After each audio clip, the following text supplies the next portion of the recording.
You and Your Health is brought to you by Doctors Save a Life Foundation.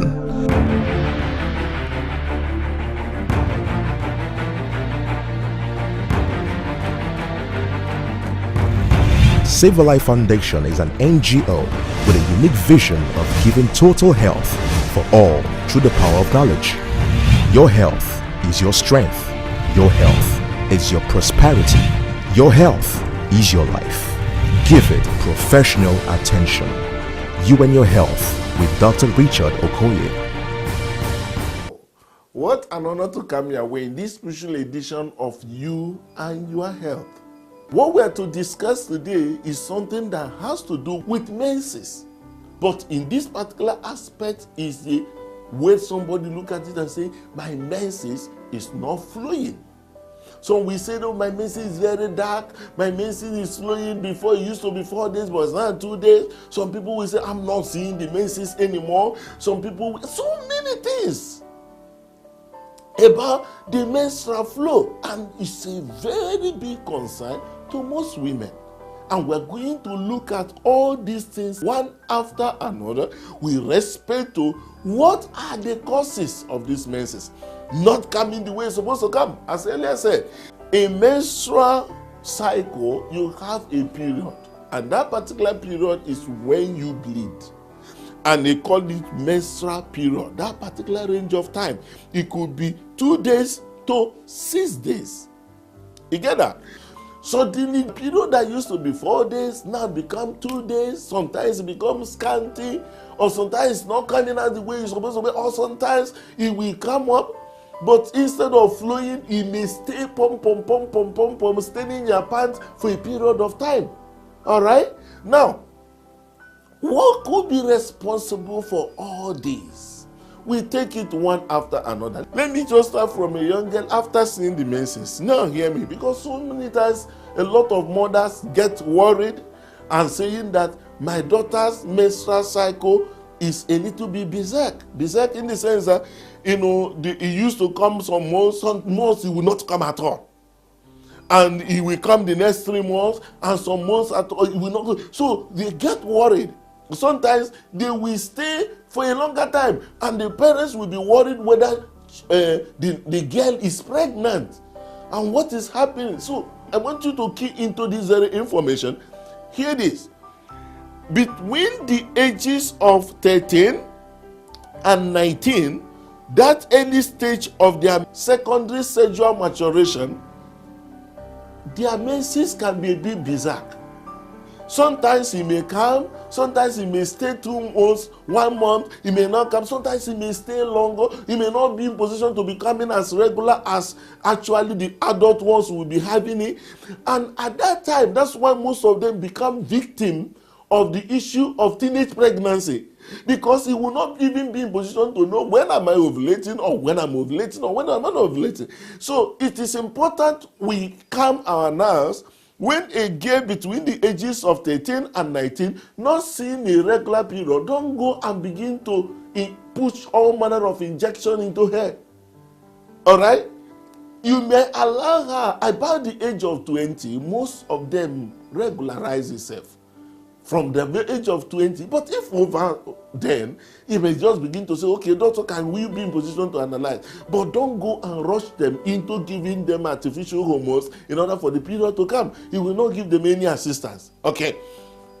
That is age-related. Another age-related also is the issue of menopause.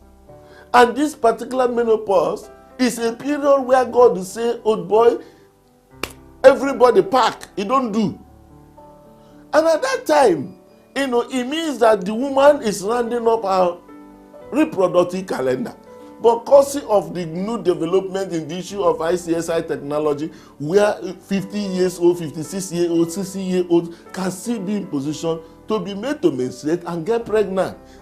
Nobody wishes to get there anyway, but it is a good news in our own generation. But under normal circumstances, it is expected that from the ages of 45 years and 55 years, a woman should round up when it has to do with menses.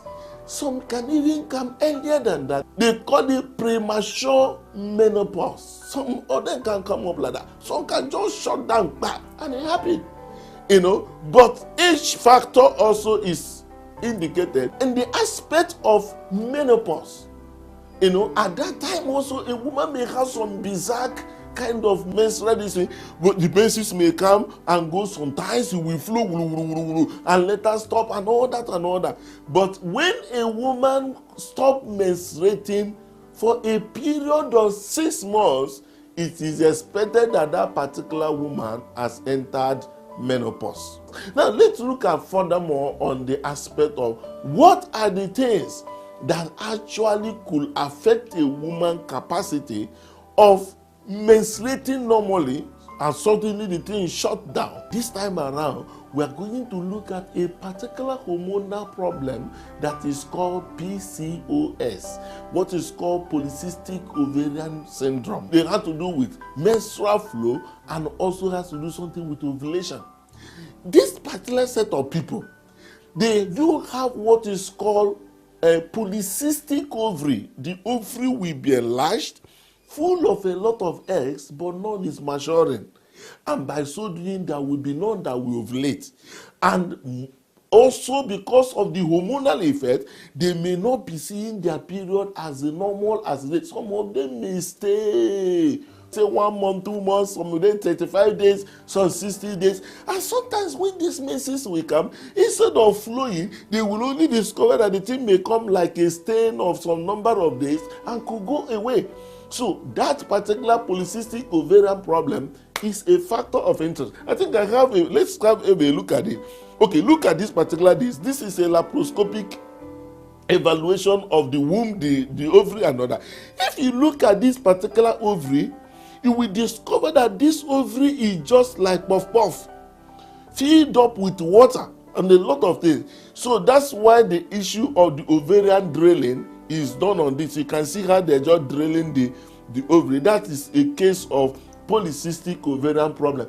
Apart from this particular issue of the internal thing which the doctor will evaluate to know, one more thing also that could affect a woman in terms of the menstrual disease is that if a woman has a lot of male hormones called testosterone, as you can see some women, ignorance is a disease. You see some women that will have hair, this male pattern of hair both on the chest, everywhere. He just carry the hair everywhere and he will wear clothes and leave it.